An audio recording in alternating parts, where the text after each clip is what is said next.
एक बेटे की शादी होती है, जब एक बेटे की शादी होती है, उसकी नई दुल्हन आती है, तो उस समय माँ कहती है कि ये मेरा बेटा है, इसको मैंने पाला है, मैंने इसको अपनी कोख में रखा है। और वो उसकी जो पत्नी होती है वह कहती है मैं अपने बाप का घर छोड़कर आई, मैं अपने भाई को छोड़कर आई, ये तो मेरा पति है। तब थोड़ा खींचतान मच जाती है। महाराज जी वो से जानना चाहते हैं कि उस स्थिति में वह बेचारा पति या जो पुत्र है वह कैसा रोल अदा करे, उसका निराकरण कैसे हो। हम तो एक ही बात कहेंगे, दोनों में से प्रेम या तुम्हारी जिंदगी सुरक्षा पहले से कौन करता आया? बस तुम 25 साल का प्रेम साल भर में के जोरू के गुलाम में फंसकर 25 साल के छोड़ के चले जाते हो। अरे 25 साल तो होने तो कम से कम, माने तुम्हें 25 साल प्रेम किया है तो कम से कम स्त्री के जब 26 साल हो जाए तब विचार करना है,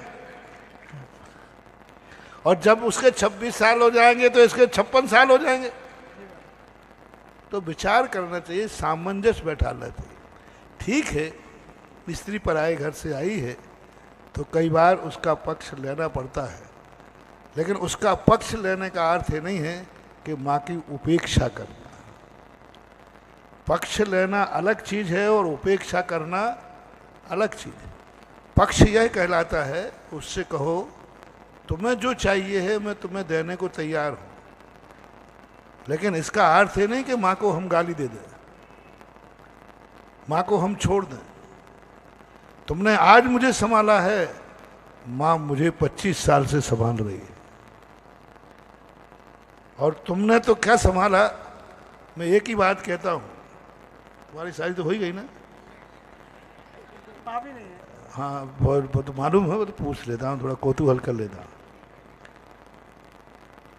यदि कपड़ा गंदा कर दो तुम किसी दिन शौच जा करके, तो पत्नी ने कितने बार गंदे कपड़े धो दिए और माँ ने कितने बार धोए?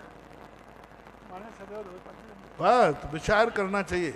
मैं ये नहीं कह रहा हूँ कि पत्नी की उपेक्षा करो, दोनों को ऐसे सामंजस्य बैठा के कहो कि देखो मैं सबकी अपेक्षा पूरी करूँगा लेकिन एक की उपेक्षा नहीं करूँगा। सामंजस्य बैठाना चाहिए। तुम माने भी कुछ ख्वाहिश हैं तो स्त्री की भी कोई ख्वाहिश है, दोनों की अपनी कामनाएं होती हैं, दोनों के ख्वाब होते हैं, और दोनों के ख्वाबों को पूरा करो, अन्यथा इस जंजाल में फंसो ही मत।